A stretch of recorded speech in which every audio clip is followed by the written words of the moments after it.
Como es habitual, para darles entonces la bienvenida, estoy convocando al presidente de la Asociación de Dirigentes de Marketing del Uruguay, señor Jorge Abuchalca. Queridos amigos,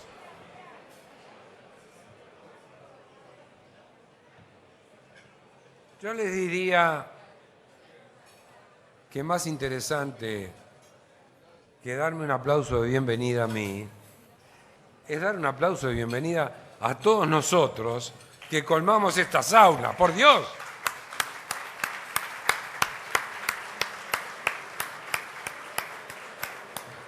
Muchas gracias. Si no empezamos caliente, es horrible esto. Señor Vicepresidente de la República, Contador Danilo Astori, nuestro disertante invitado, economista Mario Vergara,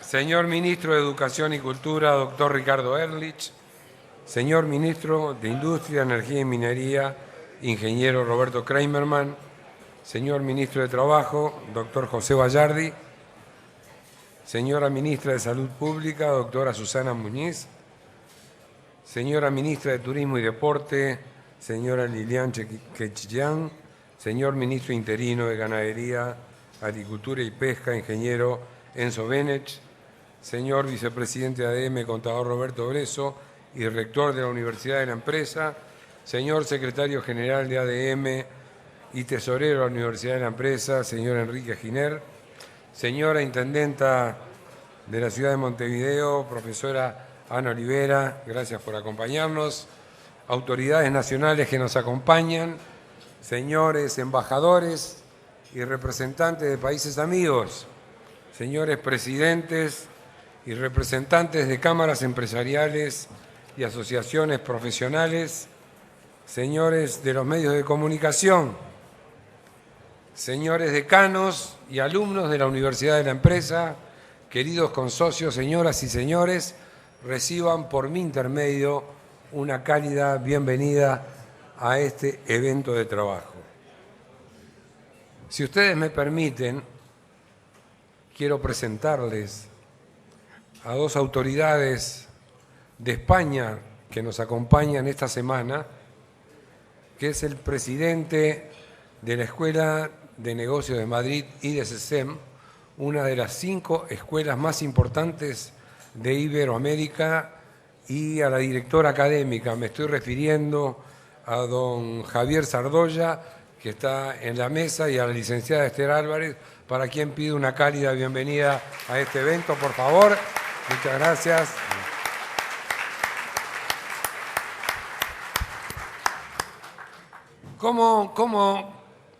¿Cómo es nuestra vida?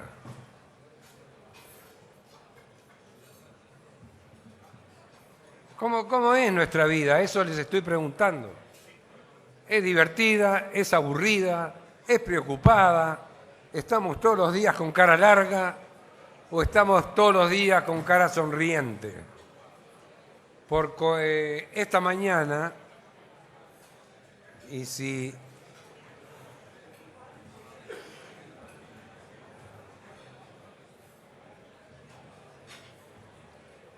esta mañana decía, cuando escuchaba la disertación del presidente don Javier Sardoya, decía que la crisis no es un momento, sino que vivimos en crisis y seguiremos viviendo en crisis. Y si vamos a vivir en crisis, es una nueva forma de aceptar nuestra vida. ¿Cuál es el divertimento si no tenemos preocupaciones? ¿Cuál es el amor si no nos peleamos con la persona que amamos? ¿Dónde están los insumos para disfrutar de nuestra vida? ¿O de golpe se olvidaron que el dinero es un medio de pago? absolutamente nada más que eso, un medio de pago. Y lo importante somos nosotros mismos, que tenemos que disfrutar nuestra vida, avanzar, reírnos, amarnos y pelearnos, pero amigarnos. Por lo tanto, los otros días, cuando escuchábamos la disertación de los 3 economistas que nos decían, vamos bien, pero con cautela, fue la mejor oportunidad para invitar hoy al economista Mario Vergara, ministro de Economía, para que nos diga exactamente cuál es nuestro futuro y hacia dónde vamos caminando.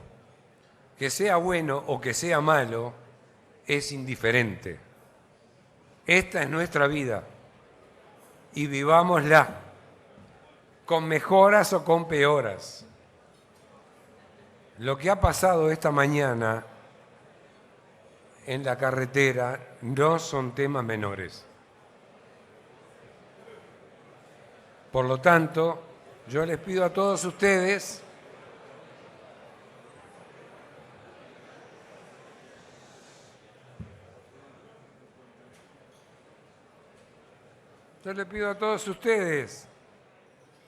que disfrutemos que este es un año electoral, que disfrutemos que tenemos democracia, que disfrutemos que estamos aquí sentados y que disfrutemos de la conferencia que nos va a dar el ministro de Economía, para quien pido una cálida recepción. Gracias.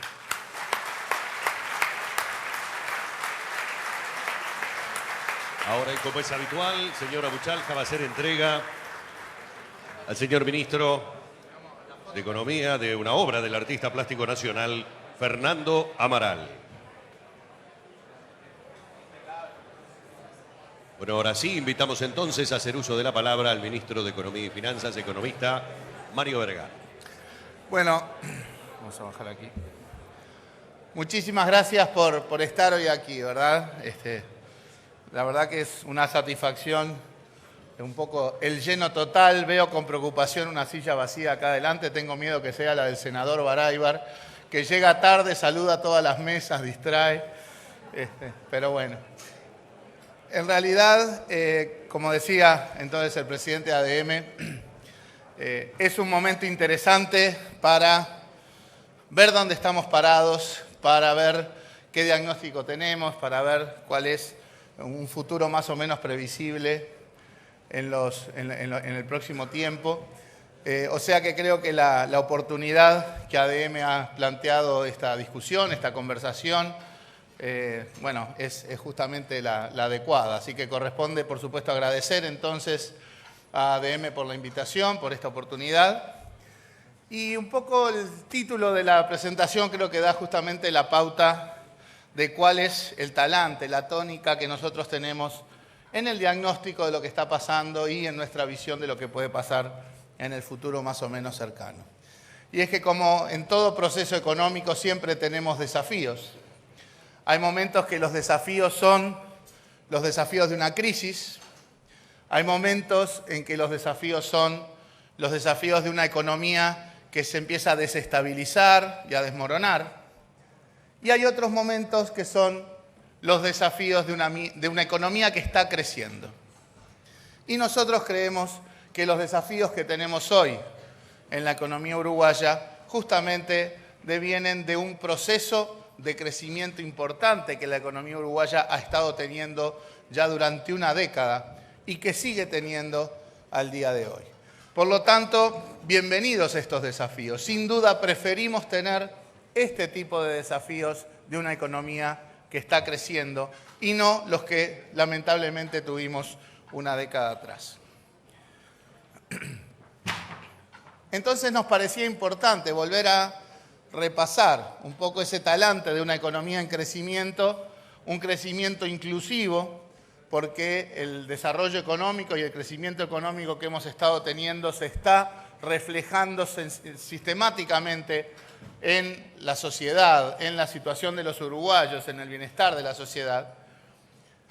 Y después nos gustaría focalizarnos, obviamente, en los desafíos más inmediatos de la política económica.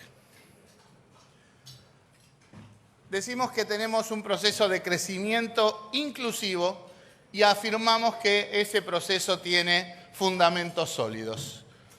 Está basado en equilibrios macroeconómicos, está basado en buenas reglas en el terreno microeconómico, está basado en una visión, en una perspectiva de lo que debe ser la economía uruguaya y cómo debe ser su inserción en el mundo. Está basado también en una visión y una perspectiva de que el progreso económico debe traducirse ineludiblemente en progreso social y cultural. Por lo tanto, reitero el énfasis de que estamos viendo una economía que crece, pero que es una economía que no solamente tiene un carácter inclusivo desde el punto de vista social, sino también que está soportado en una plataforma de equilibrios y fundamentos sólidos.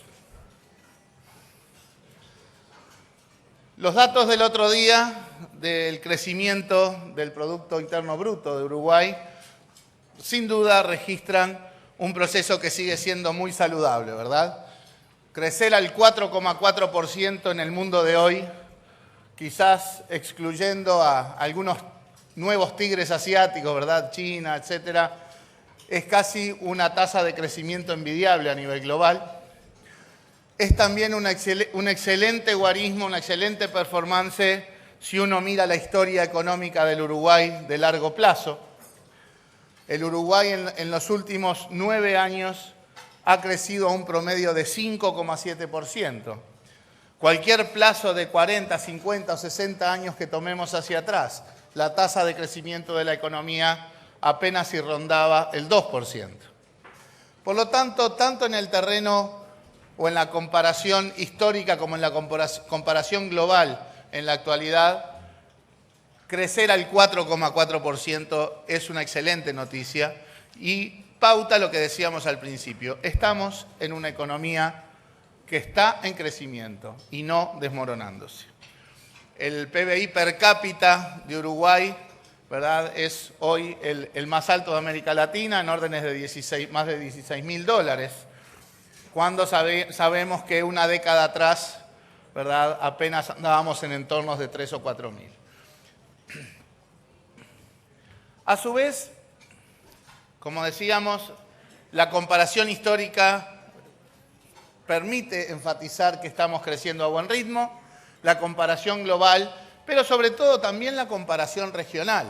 Y esto es importante ahora, ¿verdad?, porque hace ya algunas décadas siempre valorábamos que por más que Uruguay hiciera las cosas razonablemente bien, que a veces pasaba, a veces no, siempre estaba extremadamente expuesto y vulnerable a lo que sucedía en la región. Hoy tenemos una región que lamentablemente ha enfriado el crecimiento económico, pero no de ahora, de ya hace 2, 3 años.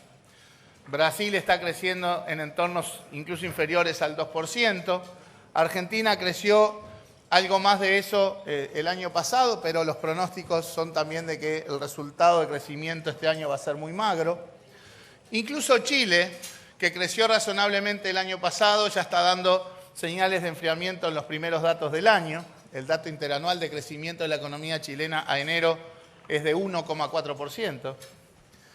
Por lo tanto, creemos nuevamente que aún en esa perspectiva, o volviendo a enfatizar esta perspectiva, los resultados del proceso de crecimiento en Uruguay tienen que generarnos satisfacción, tienen que generarnos tranquilidad.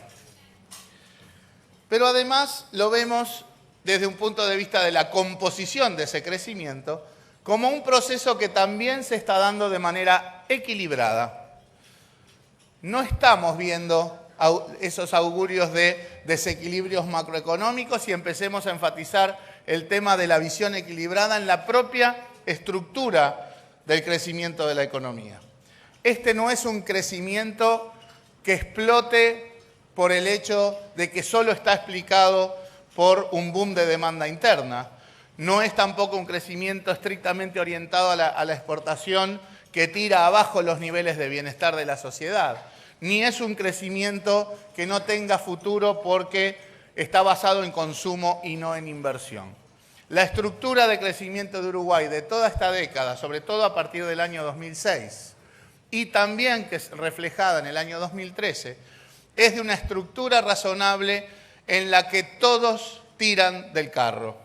Las exportaciones, la demanda doméstica, el consumo privado y la inversión. Y déjenme ir punto por punto en este terreno. La inversión total en Uruguay en el año 2013 llegó a los 23 puntos del producto. Si uno mira este ratio de inversión PBI previo al año 2006, Uruguay era casi como un milagro económico. Tenía un cierto desarrollo económico y humano con tasas de inversión históricas que rondaban el 13, 14, 15%. Competíamos con Haití, el último lugar en la tabla en Latinoamérica. A partir del año 2006, con el proceso de crecimiento y de credibilidad institucional, de respeto a los contratos y todo el soporte institucional que el Uruguay ofrecía, más un cambio sustancial en las reglas de juego en materia de la promoción de inversiones. A partir del año 2006, la inversión ha comenzado a crecer de manera sustancial, tanto la inversión extranjera como la inversión doméstica, y de rangos de 13-14% del producto. Hoy tenemos niveles de inversión que van del 20 al 23% del producto.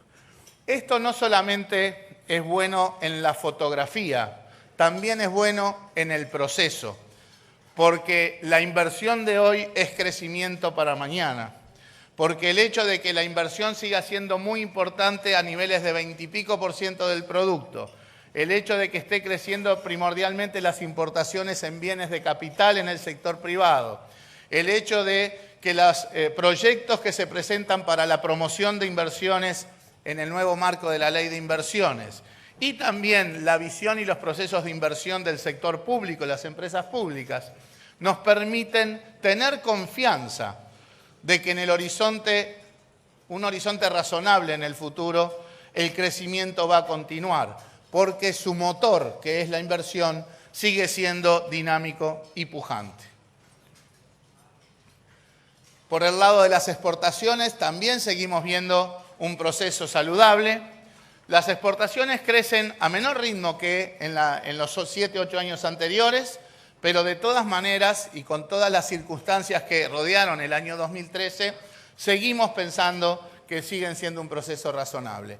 Las cifras del primer trimestre del año 2014 vuelven a mostrar aceleración en las exportaciones de bienes, ¿verdad? Casi 6% de crecimiento con respecto al primer trimestre del año anterior. Y en materia incluso de volumen físico, las exportaciones de bienes el año pasado han crecido, las exportaciones de servicio no tanto, pero ahí esencialmente este proceso de exportaciones saludables que hemos tenido en este año está absorbiendo los problemas de la situación regional y las medidas que se han tomado primordialmente de limitación de importaciones, de cepo cambiario y de medidas administrativas que afectaron tanto el turismo como la logística y la actividad portuaria en Uruguay provenientes de la República Argentina. O sea, que aún absorbiendo el impacto de las medidas tomadas en Argentina, el flujo de exportaciones siguió siendo saludable. Se ve sí un poco de retracción, pero de manera absolutamente normal y en el marco de un ciclo normal de negocios, reitero, absorbiendo el impacto de las medidas argentinas en materia de turismo y logística, ¿verdad? Si uno quiere dar la pintura gruesa entonces de lo que es el comercio exterior en este tiempo, tiene que estar pensando justamente que seguimos teniendo muy buen acceso a los mercados internacionales para todos los que son productos de exportación global y que hemos reducido sustancialmente nuestra vulnerabilidad con la situación regional en la medida en que todas estas medidas que se han ido tomando en la región, que han impactado un poco la producción y las exportaciones del país, no lo han hecho de manera tal que uno pueda tener una preocupación macroeconómica. Obviamente hay algunos aspectos sectoriales que atender y así se ha hecho. El gobierno no ha sido pasivo para atender justamente sectores que de manera específica han sentido el impacto de algunas medidas de la región y eso es lo que ayuda también a entender estos resultados saludables. También permítanme decir que acá no estamos especulando con el hecho de que si la región se complica, qué impacto puede tener en Uruguay, que si Brasil se enfría un poco, qué impacto puede tener sobre la economía uruguaya. Ya lo estamos viviendo, ya lo estamos procesando. Hace 3 años que la economía brasilera crece a una tasa muy baja. Hace también 3 años que comenzó el cepo cambiario en Argentina, que comenzaron las medidas de restricción de importaciones, etc. O sea que no es que estemos especulando, ya estamos viendo que estamos bien pertrechados para continuar nuestro proceso de crecimiento saludable, inclusivo, aún en un contexto regional que puede ser un poco complicado. Hablábamos de la inversión, hablábamos de las exportaciones y el otro componente, el otro ingrediente que empuja el crecimiento del producto es el consumo privado. Y aquí obviamente los uruguayos estamos incrementando nuestro bienestar, estamos consumiendo más después de habernos apretado el cinturón luego de la crisis del 2002, luego también de haber sido cautos en nuestras decisiones de consumo ya en los años 2008-2009, porque veíamos la crisis global. Y si bien la crisis global no tuvo una gran afectación en la economía uruguaya, los uruguayos todavía no se decidieron a consumir en esos años. Recién a partir de 2011, 2012, las cifras de consumo privado están un poco por encima del producto. Pero en los años previos estuvieron bastante por debajo del producto.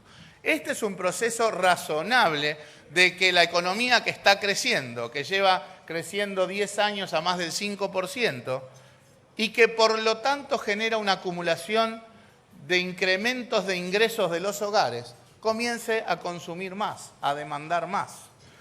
Es difícil mejorar el bienestar si eso no va atado a una mejora en el consumo responsable. Obviamente esto no es un llamado al consumismo, ni mucho menos. Esto no quiere decir que la gente tiene que salir a endeudarse para consumir y demás. Y eso es lo bueno de esta situación, que el consumo privado, que está creciendo menos de 1 punto por encima del producto, está siendo financiado no con crédito, no con endeudamiento, no con sobreendeudamiento de las familias, sino con la acumulación genuina de ingresos de los hogares que se ha dado en los últimos 10 años. Acumulación de ingresos que se debe a la mejora salarial, por supuesto, pero que también se debe a las mayores ganancias empresariales, a los mayores intereses, a la realización de activos, a la venta de tierras, ¿verdad? A veces cuando hablamos de la extranjerización de la tierra como un problema, en realidad la contracara de eso es que el valor de la tierra es 10 veces más alto que hace una década y son los uruguayos los que venden la tierra porque a los extranjeros no se la regalan. O sea que entonces ahí también tenemos otra fuente de ingresos que seguramente también es parte de la financiación, del financiamiento de un proceso de mayor consumo. Por lo tanto, tampoco acá vemos desequilibrios. Vemos que una economía que creció una década permite que sus ciudadanos consuman un poco más y que lo hagan responsablemente, porque se financian con lo que ganaron y no a base de un crédito desmedido. Y eso atado también al tema de la mejora en las condiciones sociales. Ya vamos a ver más adelante el gráfico que muestra que en la última década 1/4 de la población del Uruguay superó la línea de pobreza. 1/4 de la población. Y si ven ustedes el gráfico que hay ahí a la derecha, van a ver que el ingreso de los hogares que más subieron son justamente los de los deciles de la población de menores ingresos. Que obviamente eso nos satisface desde el punto de vista social, por supuesto que eso nos satisface también desde el punto de vista ético, porque la ética de la sociedad depende de cómo esa sociedad trata a los sectores más desprotegidos. Pero también ayuda a explicar el aumento de consumo, porque la mejora de ingresos en los sectores de menos de menos recursos, se traduce naturalmente en más consumo. Esa gente está viviendo un poco mejor, no está en condiciones de ahorrar. Y eso también ayuda a explicar cómo el aumento de ingresos, ¿sí?, ayuda a explicar el aumento del consumo privado. Reitero, de ninguna manera vemos un proceso desequilibrado que implique un boom de consumo y mucho menos una situación preocupante por el hecho de que ese boom de consumo estuviera financiado con un excesivo endeudamiento. Esa no es la situación. Decíamos que el crecimiento es inclusivo, es equilibrado e inclusivo. Está acompañado por un proceso de mejora social, de inclusión social y de redistribución del ingreso. La pobreza, que estaba en órdenes del 36% en 2004, hoy está en órdenes del 11%. Incluso tenemos buenos datos de que continúa mejorando los indicadores de pobreza en el año 2013. ¿Sí? Estamos en la medición del INE, que es una metodología más dura de la que se utiliza internacionalmente. Tenemos el 11% de las personas y algo así como el 7% de los hogares bajo la línea de pobreza. Es un número mucho mejor, por supuesto, que el de una década atrás. Pero incluso si utilizáramos la metodología de la CEPAL, que es la comparable con los datos a nivel de América Latina, seguramente la pobreza en Uruguay estaría dando órdenes del 6%, que es absolutamente, obviamente, el mejor guarismo en este terreno de toda América Latina. Pero además se da en un proceso en donde la redistribución de ingresos es también evoluciona también de manera saludable. Ahí tienen la relación entre el ingreso medio, entre el primer y el último decil de ingresos, es decir, entre el 10% de mayores ingresos y el 10% de menores ingresos. Y esa relación en solo 7 años bajó de casi 18 a 12.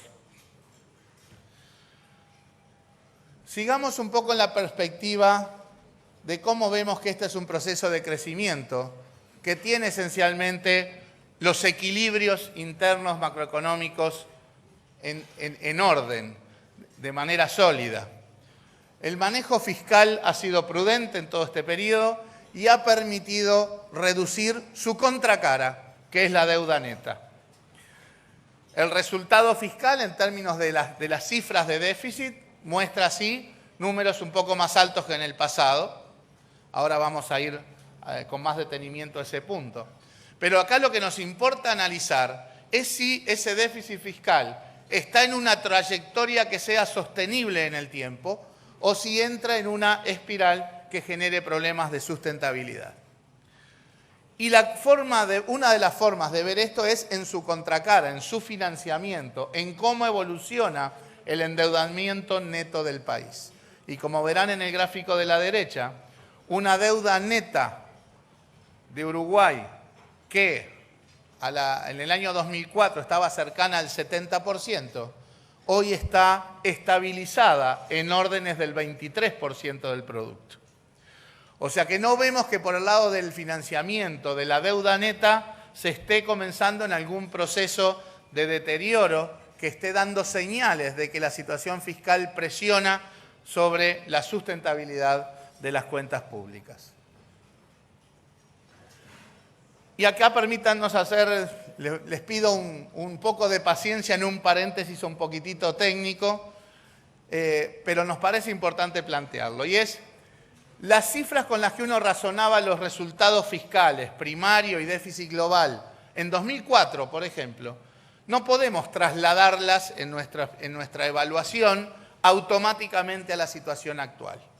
Porque la situación financiera del Uruguay en 2004 y la de 2013 es sustancialmente diferente. En el año 2004, por ejemplo, teníamos 66% de deuda neta, una tasa de interés real del orden del 6% y una tasa de crecimiento de largo plazo que todo el mundo más o menos evaluaba en torno del 2%. Por lo tanto, ahí si uno tenía el objetivo de bajar la deuda neta del 66 al 40% en 10 años, ese ejercicio hubiera implicado la necesidad de tener superávit primarios cercanos al 5% del producto. Entonces, en esa situación financiera y con esas condiciones financieras, es verdad que el superávit primario tenía que ser abultado y en lo posible había que tener superávit fiscal. Pero la situación en 2013, para mantener la sustentabilidad de las cuentas fiscales, es muy distinta. La situación financiera es distinta. La deuda neta es el 23% del producto. La tasa de interés real es el 4,5% aproximadamente. Y todos más o menos coincidimos de que la tasa de crecimiento de largo plazo de la economía uruguaya puede estar entre 3,5% y 4%. Con ese ejercicio, para pasar del 23 al 20% de la deuda neta en 10 años, o sea, mantenernos de manera sólida, confortable en el terreno financiero, el superávit primario exigido sería del entorno del 0,5% del producto. O sea que hoy las exigencias sobre el fisco para sostener la situación financiera son mucho menores que la que eran hace 8, 9 o 10 años. El aumento reciente, entonces, del déficit fiscal, más allá de que tiene algunas explicaciones en las que vamos a ahondar en breve, no cuestiona la sustentabilidad de las cuentas públicas. Por supuesto que es legítima esta discusión. Por supuesto que es legítima la discusión de si el déficit tiene que ser un poco más o un poco menos, si el gasto tiene que ser un poco más o un poco menos, si los impuestos tienen que ser un poco más o un poco menos, y también en qué se gasta. Todo eso es parte de una discusión legítima que tienen los sistemas democráticos. Pero nosotros tenemos la tranquilidad y queremos transmitir la tranquilidad de que el proceso fiscal sigue siendo prudente y que su sustentabilidad no está cuestionada. Por otro lado, a veces se plantea un poco de manera dicotómica, pero sobre todo separada, el hecho de que, bueno, se han construido algunas fortalezas y por otro lado tenemos problemas como los del déficit fiscal o la cuenta corriente. Pero me parece que en una visión intelectualmente honesta, estas cosas no pueden plantearse separadamente, porque construir fortalezas tiene un costo. Se plantea que tenemos una buena cantidad de reservas y de liquidez internacional. Se plantea que el manejo de deuda ha sido excelente, entre otras cosas por la fuerte desdolarización y la mejora en el perfil temporal de las amortizaciones. Se plantea las bondades de la flexibilidad cambiaria. Pero todo eso no se hizo gratis. Todo eso se traduce en las cuentas fiscales. Es verdad que tenemos esas fortalezas. La evolución de las amortizaciones de la deuda pública para los próximos 15, 20 años no presentan aparentemente situaciones de estrés en la capacidad de repago de la economía uruguaya. La dolarización de la deuda, que era prácticamente el 100% a la salida de la crisis, hoy es el 46% en la deuda de gobierno y el 15% en la deuda del Banco Central. O sea que la deuda en moneda local de gobierno más Banco Central ya es el 63% del total. O sea que se ha disminuido sustancialmente la vulnerabilidad ante un shock de depreciación cambiaria. Y los activos de reserva, que superan los 16.000 millones de dólares, están en órdenes del 30% del producto. O sea, todas estas fortalezas son ciertas, pero construir esto es costoso y se traduce en el déficit fiscal.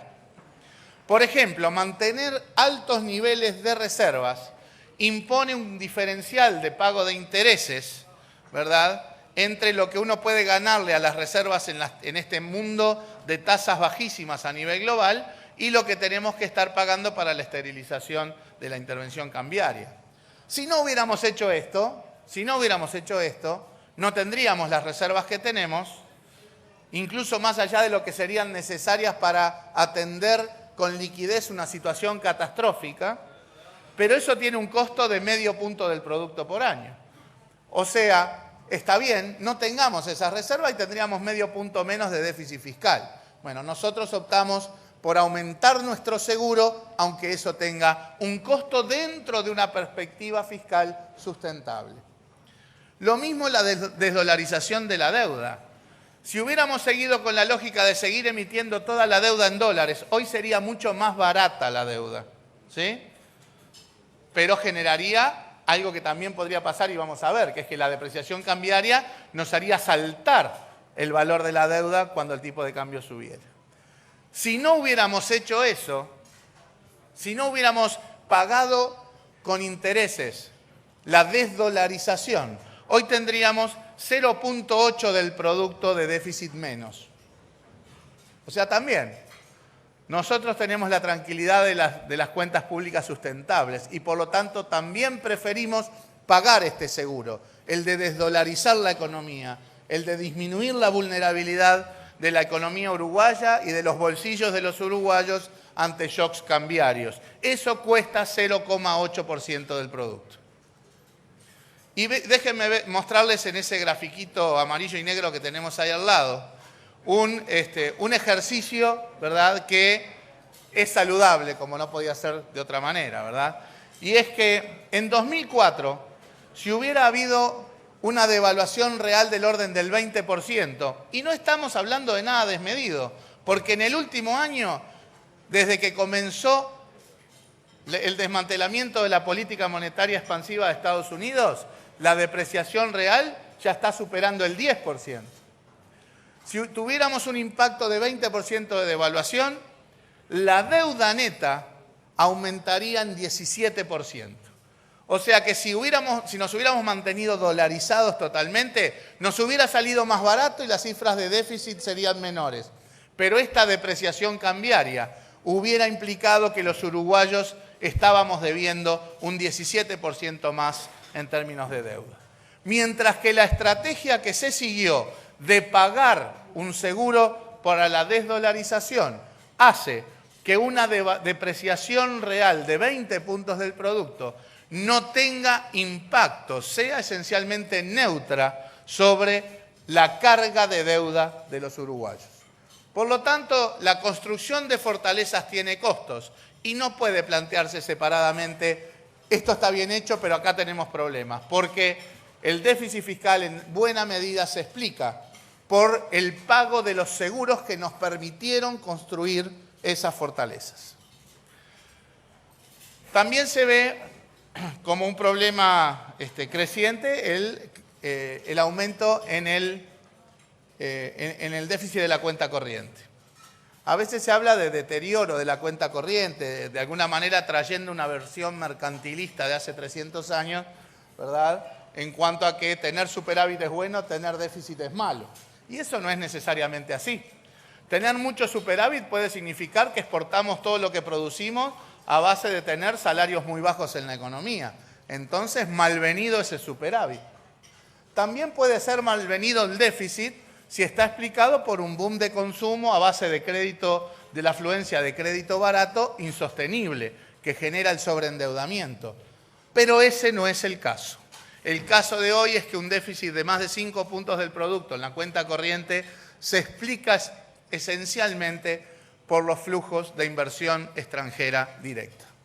Y vean lo que es lo curioso también es que todos decimos que hay que aumentar la productividad, que hay que hacer un shock de inversión en infraestructura, que hay que tener más inversión del sector privado y más inversión extranjera directa que a la vez trae tecnología, cambio técnico, capacidad de gestión. Bueno, lamento decirles desde ya que si somos exitosos y viene mucha más inversión extranjera directa, las cifras de la cuenta corriente no van a mejorar. Pero eso no es sinónimo de un problema. Es sinónimo de que se está invirtiendo más y de que la perspectiva del crecimiento de la economía uruguaya va a continuar. Reitero, si este déficit fuera como fue en los 90, un boom de consumo financiado con un exceso de crédito, ahí sí habría un desequilibrio, ahí sí tendríamos problemas. Pero lejos está eso de ser el caso ahora en nuestro país. Y afortunadamente, desde el exterior se ve al Uruguay con muy buena cara, como una excelente plataforma, no solamente en los mercados financieros, sino también para la inversión productiva. Ahí hay un mapita del mundo, ¿verdad?, en donde básicamente, un poco de manera caricaturesca, estamos mostrando que la inversión extranjera directa está proviniendo de todos lados, de Estados Unidos, de la región, de Europa, de Asia, ¿verdad?, de China, de Japón y de India, y que además se está dirigiendo a una diversidad enorme de sectores de la economía uruguaya. Todos aquellos sectores en los que la economía uruguaya puede tener ventajas competitivas. El sistema financiero está absolutamente estable, sólido, todos los indicadores de la evolución de créditos y depósitos, de la dolarización del crédito se ha reducido sustancialmente, de morosidad, que está en niveles muy bajos, de liquidez, hay una enorme liquidez en el sector bancario, y con una escasa incidencia de los depósitos de no residentes. O sea, todo el panorama en el sistema bancario y en el sistema financiero es saludable, es sólido y no constituye una fuente de riesgos.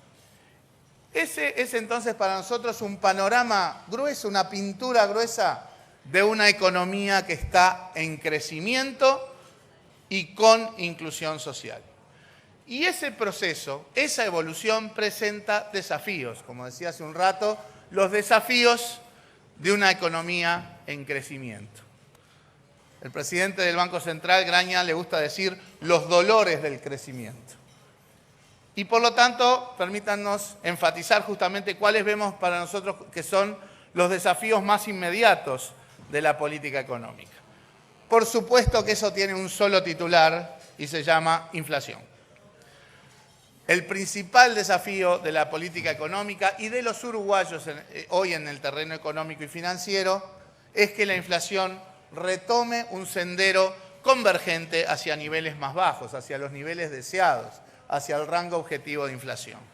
La inflación está 2,5 puntos por encima del rango objetivo. Las expectativas de inflación están un poquito por encima también del rango objetivo. Y eso lo tenemos que corregir. Y esa es una tarea, obviamente, de todos. Pero en el análisis de este desafío, permítanme dar también cuál es el diagnóstico que tenemos de por qué la situación es así y, por lo tanto, cuáles serían las medidas que deberíamos encarar para combatir la inflación. Tenemos la cocina un poco ruidosa por ahí atrás. Bueno, señal de que está todo funcionando bien.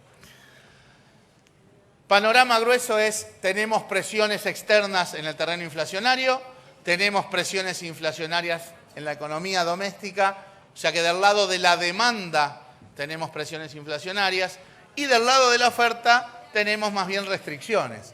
Ese es un combo complicado que es fruto del crecimiento. Mucha demanda y estamos llegando a tener restricciones de oferta porque hemos llegado a niveles de producción cercanos a la del pleno empleo de las capacidades productivas. Eso presenta desafíos, pero de alguna manera es resultado del proceso de crecimiento. Y déjenme ir uno por uno en estos puntos. Las presiones inflacionarias externas, las domésticas y las restricciones de oferta.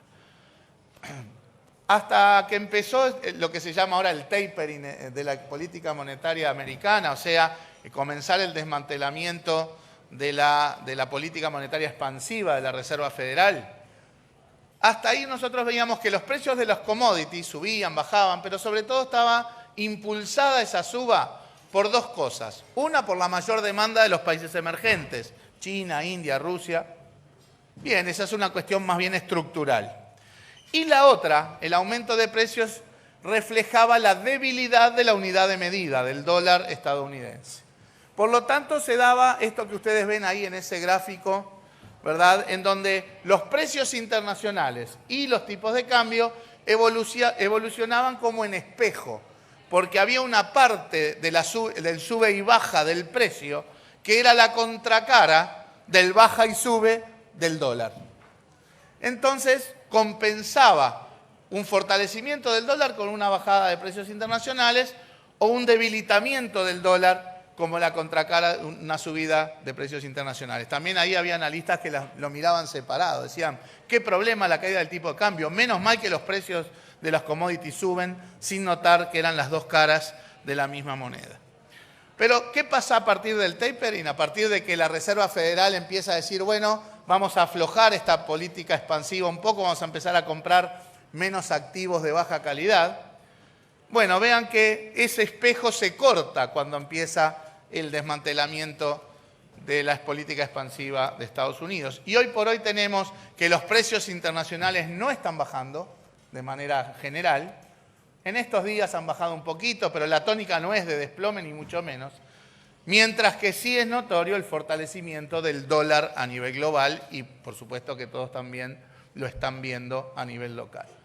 Por lo tanto, esto genera un panorama en donde el aumento del dólar, que después se traducirá también en precios domésticos, no está siendo compensado con la reducción de precios globales. Eso genera entonces una situación en donde los precios internacionales están siendo presionados al alza, traducidos al mercado doméstico. Por otro lado, en la propia economía uruguaya, una economía que crece 10 años a tasas elevadas, con ingresos de los hogares crecientes por todas sus fuentes de financiamiento, genera una firme demanda doméstica. El Uruguay se ha encarecido, por supuesto, pero esos precios más altos están siendo convalidados con la demanda doméstica todos los días.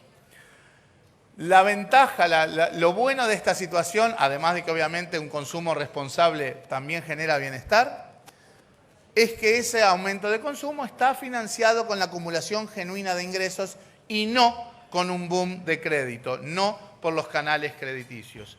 El consumo crece no porque se haya aumentado el crédito, sino porque los uruguayos tienen más ingresos. Es más, si uno ve la dimensión del crédito al consumo, ¿sí? Con un crédito total bajo en general en Uruguay, el crédito al consumo está en órdenes del 7,5% del PBI, en un consumo que representa más o menos el 66% del PBI. O sea, el crédito financia apenas el 10% del consumo total.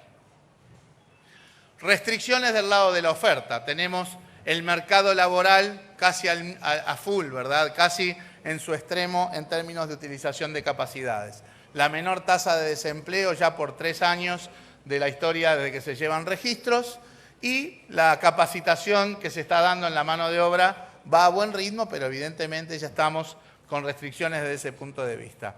Las características de los desocupados marcan eso, ¿verdad?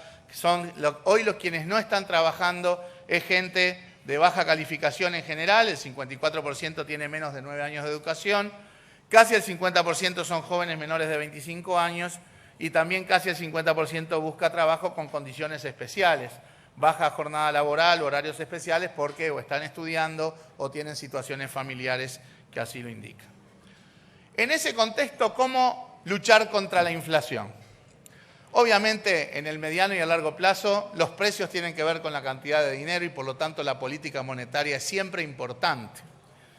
Y por lo tanto hay que plantear claramente que la política monetaria hoy en Uruguay es absolutamente contractiva. Tenemos las tasas de interés reales más altas de toda la región, sin duda, y creo que debe haber pocos países en el mundo que tengan prácticamente 6% de tasa de interés real en la política monetaria. Y es esencial sostener este carácter contractivo de la política monetaria que está realizando el Banco Central. Pero el problema que tenemos es que uno es contractivo en la política monetaria para afectar las condiciones en los mercados financieros, para encarecer el crédito, asumiendo que el crédito es el combustible del consumo que genera la presión inflacionaria. Y como acabamos de decir, ese no es el caso. Entonces, una política monetaria contractiva es fundamental para el mediano plazo, pero el canal de transmisión de esa política a los precios de hoy es muy débil y por lo tanto la política monetaria no está siendo todo lo efectiva que debería ser. Por justamente eso, que el canal crediticio no es el combustible del consumo en el día de hoy. Se ha planteado también que en este panorama lo que está fuera de rango es el desequilibrio fiscal y la forma de combatir la inflación, alimentada entre otras cosas por el desequilibrio fiscal, requiere, unos dicen correcciones, otros dicen ajuste fiscal y otros dicen fuerte ajuste fiscal. Reitero, nosotros tenemos la visión de que las cuentas públicas son sustentables y que hay que mantener la prudencia. En 2015 tendremos discusión presupuestal nuevamente y parto de la base de que toda la situación va a ser tomada en cuenta para definir la estrategia fiscal de los próximos 5 años con la responsabilidad, la seriedad y el compromiso con la estabilidad que se ha tenido en estos dos gobiernos. Pero discutir en todo caso si hay que hacer algún ajuste en el terreno del gasto público puede ser una cuestión marginal. Ahora, plantear un ajuste fiscal o un fuerte ajuste fiscal, ya estamos hablando de un animal distinto. Entonces, déjenme, y además que se toma el tema de la inflación como la excusa, entre comillas, para decir hay que hacer un fuerte ajuste fiscal. Es como que si realmente hacemos un ajuste fiscal vamos a lograr que la inflación baje.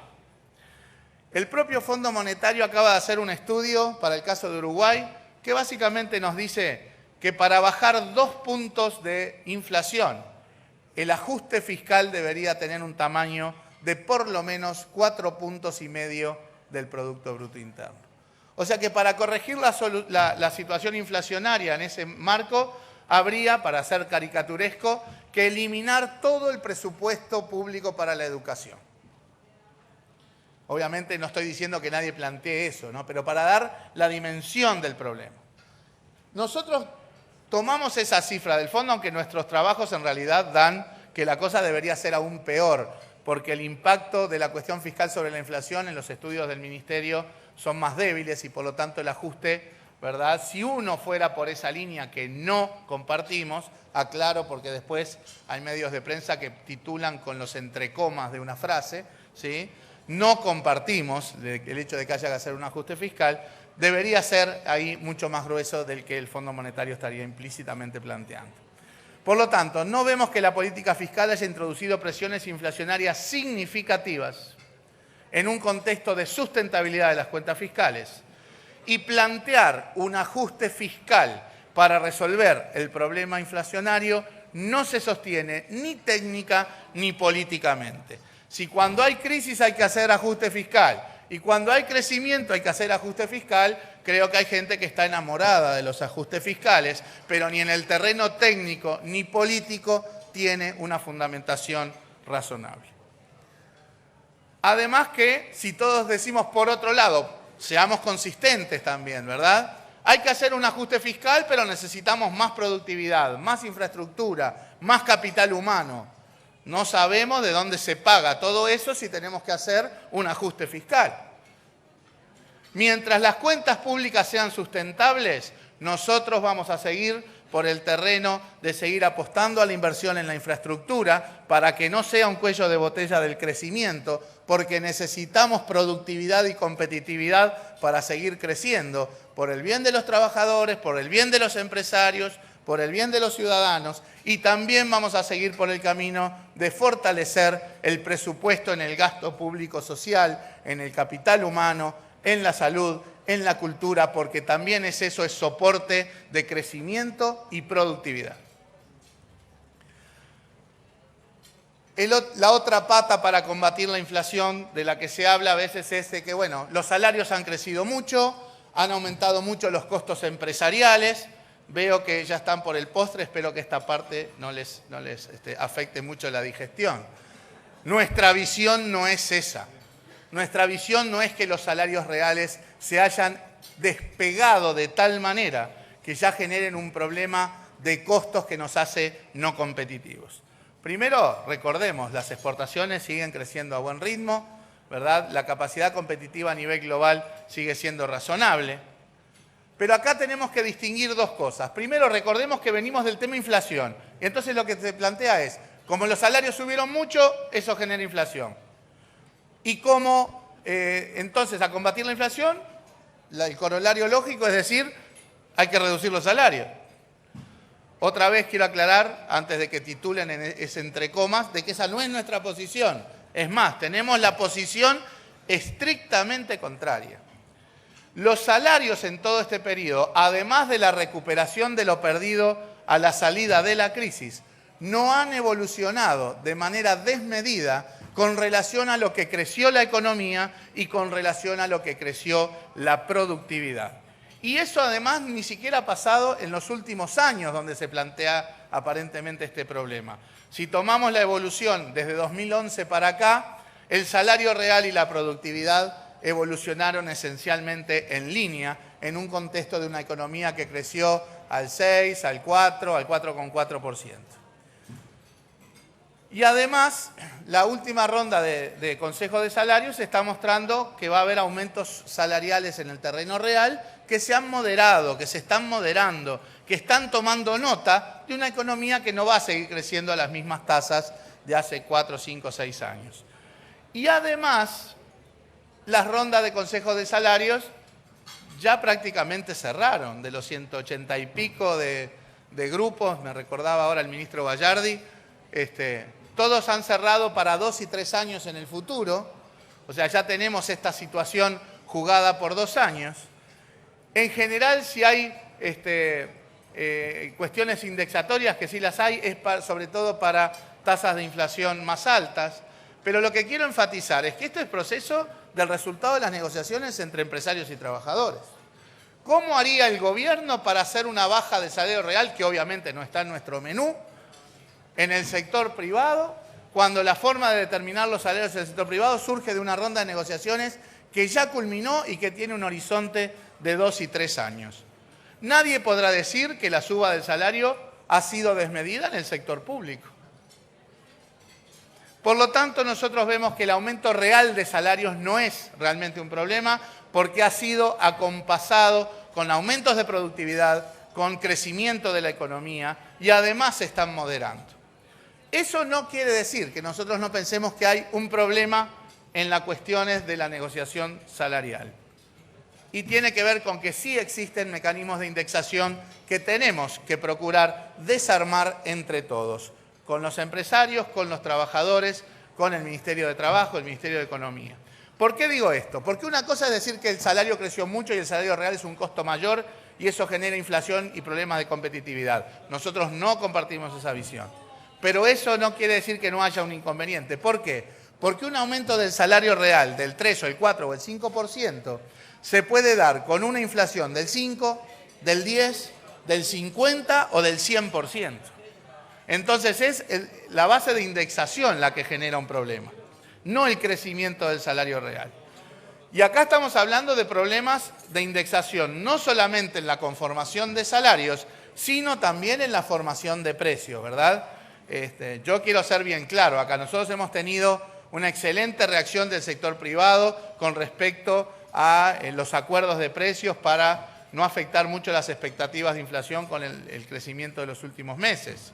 Pero también hay que decir que antes de que esto se planteara, y quizás, déjenme especular, quizás previendo que este acuerdo de precios iba a venir, ya las grandes superficies y los comercios y demás ya estaban recibiendo las listas con aumentos de precios desmedidos, justamente previendo la posibilidad de algún tipo de acuerdo que mantuviera los precios estables. O sea, en la formación de precios hay elementos oligopólicos, hay mucha gente que ayuda y hay otra gente que no. Y bueno, yo creo que hay que entender que el peor escenario para los trabajadores, sin duda, pero también para los empresarios, es que la inflación, por una razón de expectativas, ¿sí?, comience en una espiral que quede, digamos, fuera de control. O sea que yo creo que todos somos conscientes que los peores escenarios para la actividad empresarial, para los trabajadores, para el gobierno, es de una inflación más alta y por lo tanto todos tenemos que contribuir desde donde podamos en este proceso de formación de precios y también de formación de salarios. El Ministerio de Economía ya en esta ronda de negociación salarial había tratado de impulsar que las negociaciones dejaran de lado un poco esa lógica de ajustar por inflación pasada más un componente real, ese mecanismo de indexación. No fuimos exitosos en general, no fue exitoso el Ministerio de Economía porque muy pocos sectores se acogieron a esa lógica y tanto empresarios como trabajadores siguieron acordando salarios en la lógica de recuperación, indexación y aumento real. Bueno, tenemos 2 años por delante para discutir esto y llegar a la próxima ronda de negociación de Consejo de Salarios en 2016, habiendo mostrado que hemos madurado, trabajadores, empresarios y gobierno, hoy estamos más maduros con estos temas y yo confío que esa madurez se trasunte en que la negociación salarial dentro de 2 años se haga pensando en ajustes nominales, en una economía estabilizada. Por supuesto que también hay un compromiso del lado del gobierno, y es que para que esa madurez se trasunte en una nueva forma de negociación salarial, tenemos que llegar allí con una tasa de inflación más baja. Tenemos nosotros que también hacer nuestros deberes. Por lo tanto, es que también trabajamos para evitar el desanclaje de las expectativas y tomamos medidas de muy corto plazo para afectar las expectativas y sabiendo y habiendo dicho explícitamente que esas no eran las medidas para atacar el problema de fondo estructural de la inflación, ¿sí? Es muy claro que las medidas que se tomaron son para tener un impacto en el muy corto plazo para sostener expectativas de mayor estabilidad de precios. Creemos que era lo que había que hacer, sabemos, somos conscientes, lo dijimos desde el primer momento, parezco el Toto da Silveira, ¿no? Dijimos desde el primer momento que no eran las medidas para atacar el problema estructural, sino para tratar de afectar razonablemente, positivamente, las expectativas. Por lo tanto, déjenme cerrar la presentación reivindicando el hecho de que tenemos desafíos, tenemos cosas para hacer, pero son los desafíos de una economía que está creciendo, que con un crecimiento inclusivo, con el equilibrio en sus componentes, con el equilibrio a nivel macroeconómico, con buenas reglas en el terreno microeconómico, ¿verdad? Con una perspectiva positiva porque la inversión sigue siendo pujante y por lo tanto no tenemos el diagnóstico que indique que deban hacerse ajustes fiscales o rebajas salariales. No es este gobierno, no es este equipo económico el que va a ir por la línea de los ajustes fiscales ni de las rebajas salariales. Eso no le haría bien al país, no le haría bien a los trabajadores, no le haría bien a los empresarios, porque, reitero, nuestro diagnóstico va en la dirección contraria. Seguimos creciendo con serenidad, con equilibrios y también con la tranquilidad de que el enfoque, la perspectiva del gobierno, ¿verdad?, enfatiza ese compromiso con la estabilidad y con seguir trabajando activamente para que los sectores de la economía uruguaya sigan creciendo de manera razonable y equilibrada. Muchas gracias por la atención y quedo a disposición para las preguntas.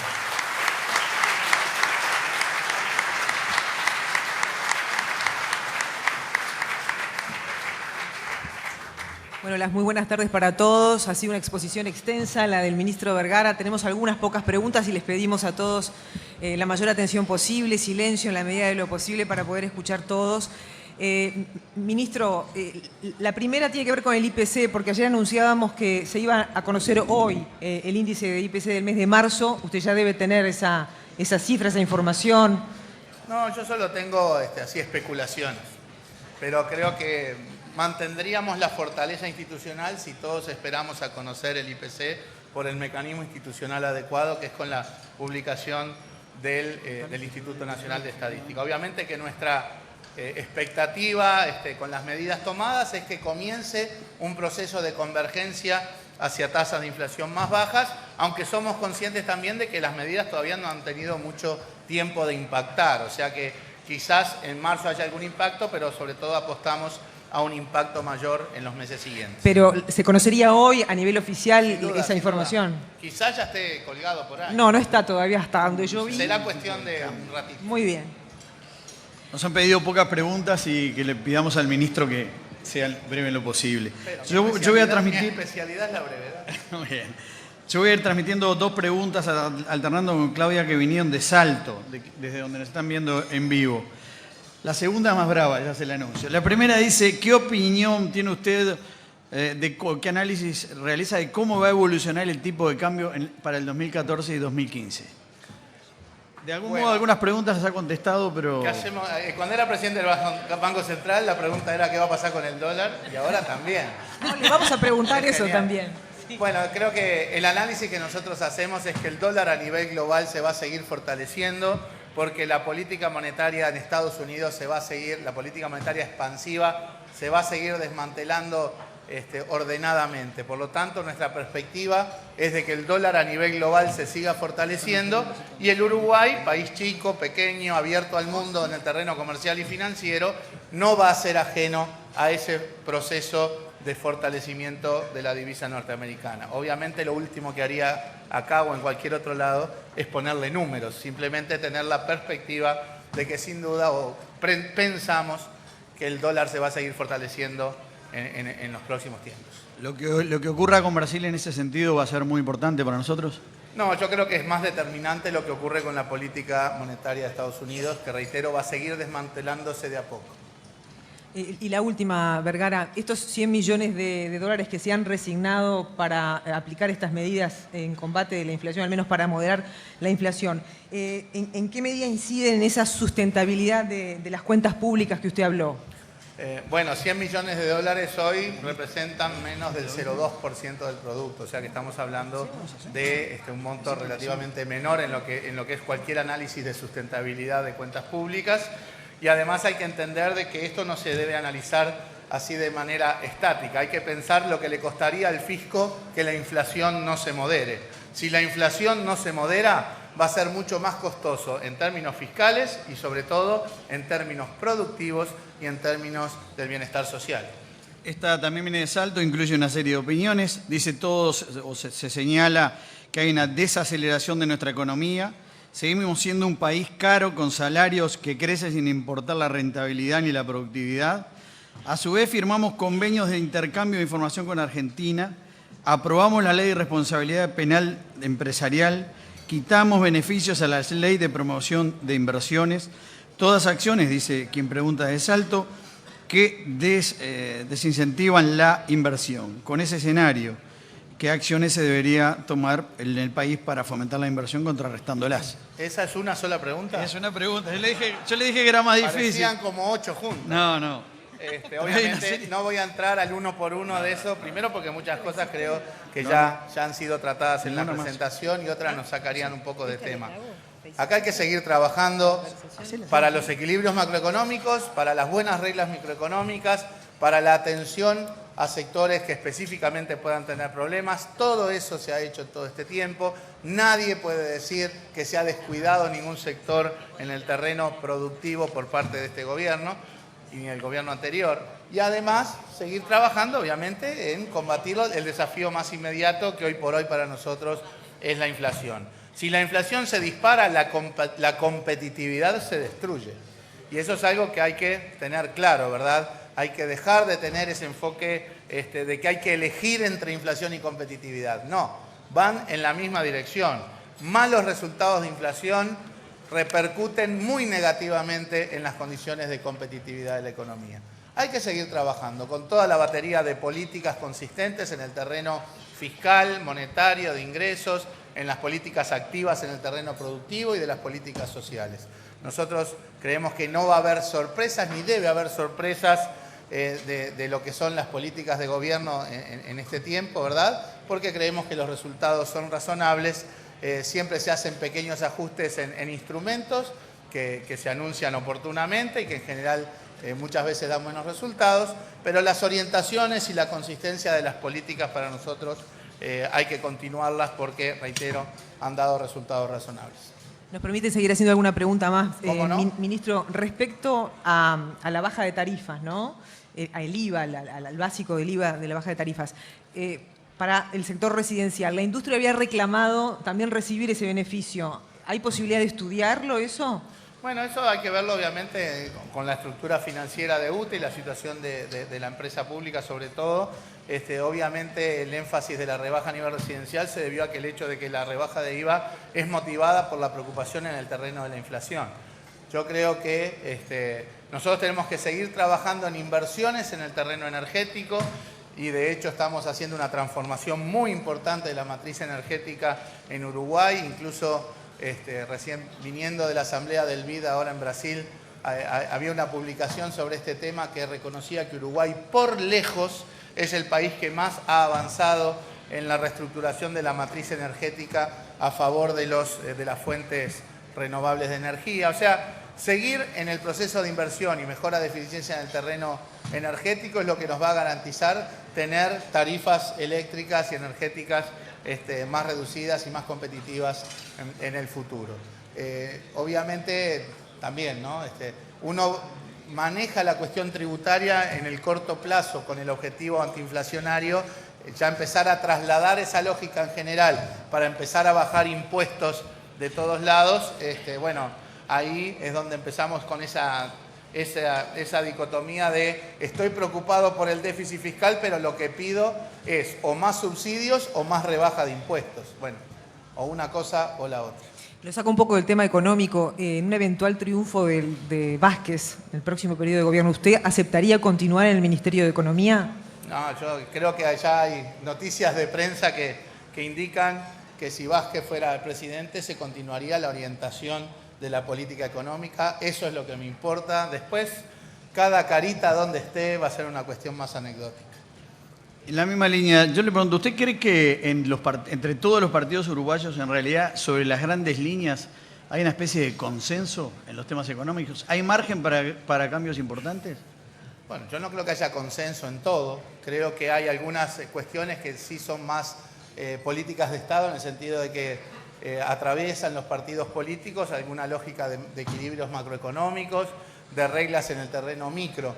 Después yo creo que hay componentes en la estructura de impuestos y de gasto que reflejan visiones que son visiones ideológicas y que ahí no necesariamente todos coincidimos. El Frente Amplio hizo una reforma tributaria en donde claramente puso más peso tributario en los sectores de mayores ingresos que antes. Esa es una definición que se trasunta en la reforma, pero que es una definición ideológica. Y ha incrementado sustancialmente la porción del gasto público en el gasto social, no concibiendo el gasto social como una cosa que hacía explotar las finanzas públicas, sino como componente inherente de la acción del Estado en el marco de la sustentabilidad de las cuentas públicas. Más impuestos en los sectores de mayores ingresos y más gasto público social son definiciones más ideológicas. Creo que sobre eso no necesariamente todos, lamentablemente, tenemos una visión consensuada. Ministro, nos piden terminar. Lamentablemente llegaron muchas preguntas y muy interesantes a última hora, a último momento, pero no hay más tiempo, así que le agradecemos mucho. Muchísimas gracias por la atención.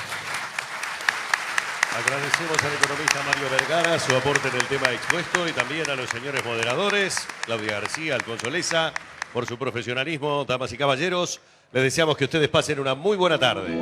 Asuntos Públicos, para conocer mejor, para saber más.